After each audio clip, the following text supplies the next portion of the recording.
Hey, what's good? It's Sunday and test run lang ulit. I have no plans. Basically kung saan lang abutin. Tapos na yung PT ko.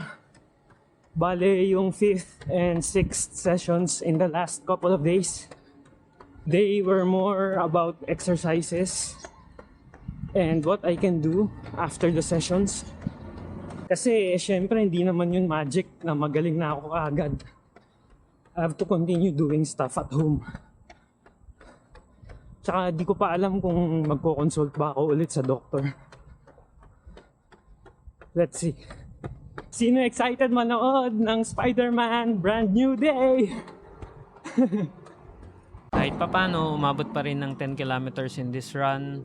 Average pace is 6:27 per kilometer and average heart rate is 142 BPM. Mukhang medyo mataas muna talaga yung heart rate ko hanggang maging regular ulit yung run schedule. Total this week is 20 kilometers lang. Wala ganun talaga, kailangan ipahinga. And since August na pala, total for July 2026 is 171 kilometers pa rin. Yun lang, video na yun.